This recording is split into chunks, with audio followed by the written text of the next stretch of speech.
Okay, so I'm going to start with this way. It would be nice if we could like totally start over, right? But instead of just even starting over, just think about yourself as a person, okay? You have hands and feet and a nose and cheeks and eyes and lips, and if you've given it any thought at all, you realize that there is not just a body, but a spirit, a soul, an animation of sorts inside of you. Okay. So when you die, we all know there's bodies in the graveyard, okay?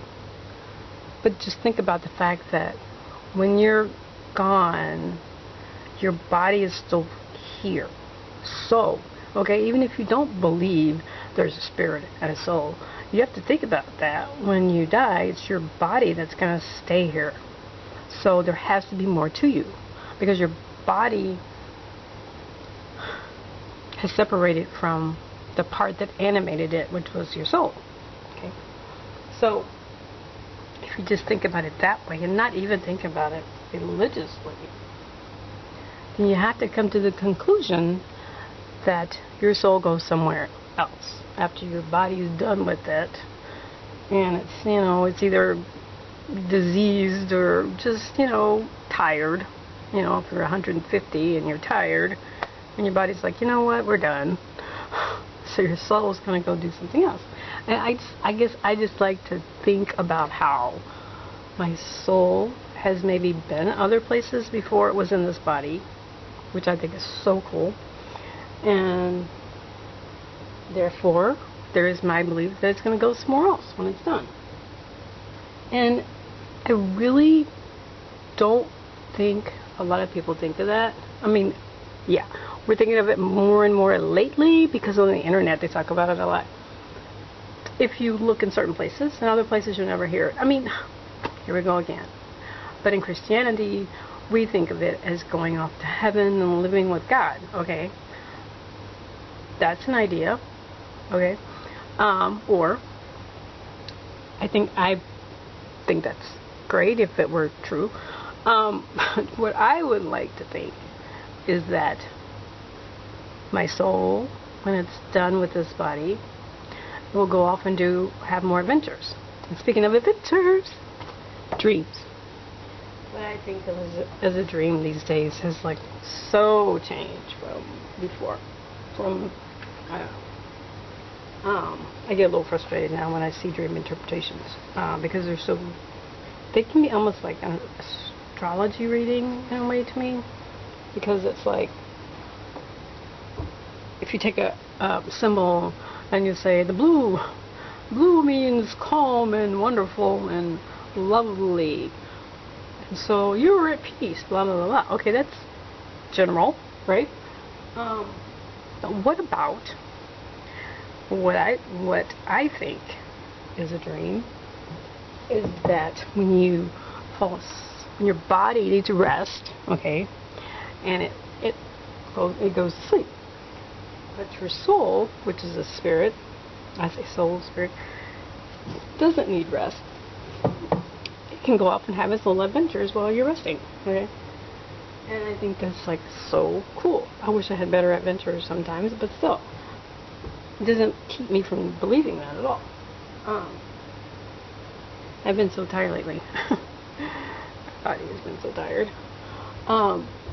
But if you could just think about your dreams as travels, like, you know, you close your eyes, you go to sleep, and your soul just takes off to these wonderful places to do things, and, you know, maybe sometimes not such fun things, but I'm trying to think of a dream that I had that was fun. I have a lot of strange adventures. I remember one I had with Ian Somerhalder, and we were somewhere with him, and we were talking, and I don't know, I made some comment about Damon, and I'm sure he doesn't like to always be talking about his character, right?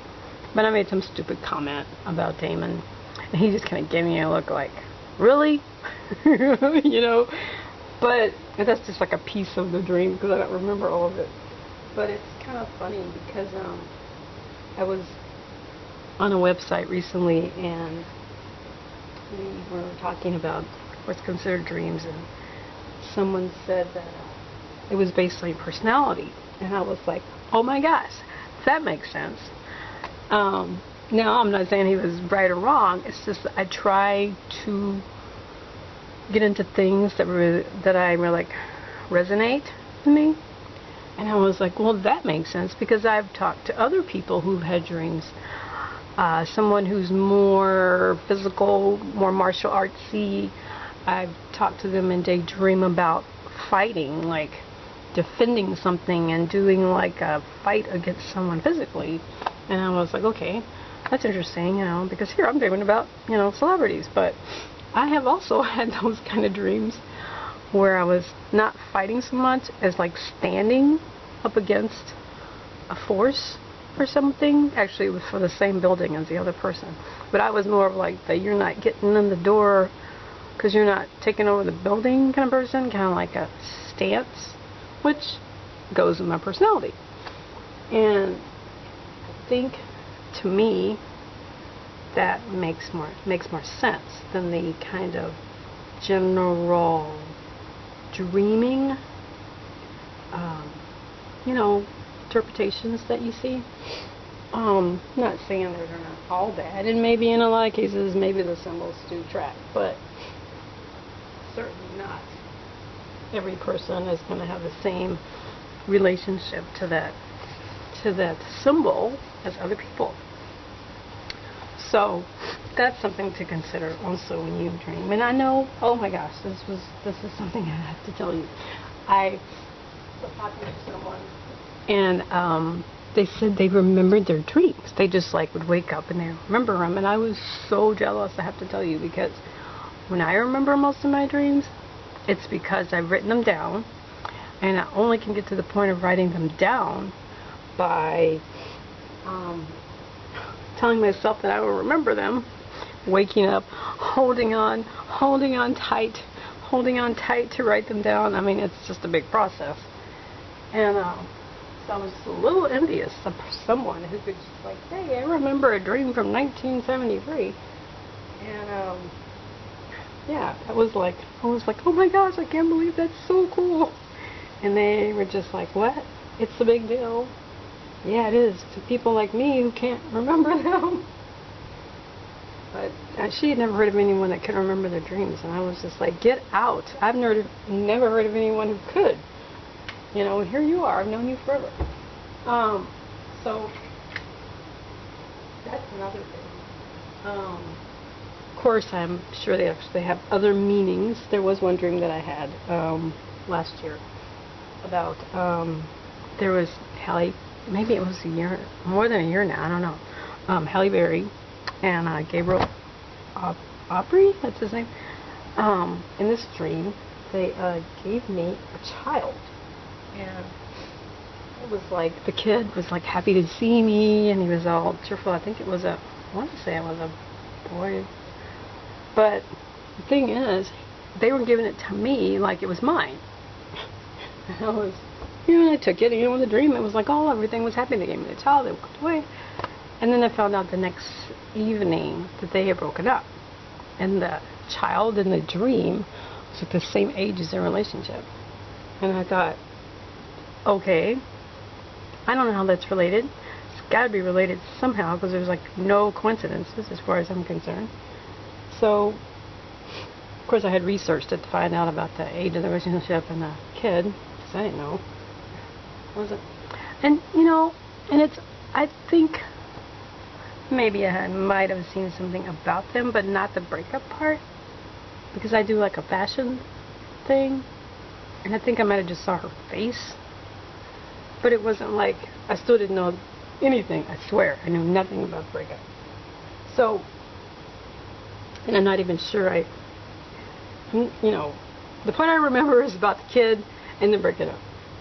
So, anyway, the point God, the point about that was that I read that you can have dreams where you are the person viewing the dream and not the person in the dream. Like you're not even related to the situation. And I think that is just, that's unusual.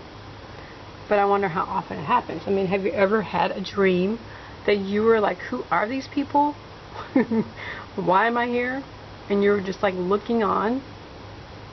I mean, isn't that weird? Not weird, different.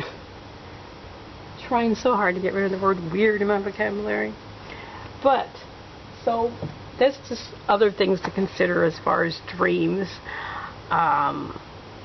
You might want to consider the background of the dream, not just who's in it, what they're doing, what they look like, short hair or long hair. The mood is supposed to be really important. Is it a happy mood? Is it a sad mood? Okay, so some people might be wondering, hey, if your soul is going off on these adventures, then how do you know you're not, I mean, what if you died while you were gone? Well, some of you may or may not have heard of the silver cord, which I guess I've been told it's in one of the religious books, maybe the Quran. But it talks about how the silver cord is this invisible cord that connects our soul to our body. So when you die is when that cord breaks. So if you, for instance, are traveling, night travels, and you die, then the cord would have broken. Well, but obviously it would be a natural occurrence. And so I'm going to stop this one right here because I have something else to say about similar type things.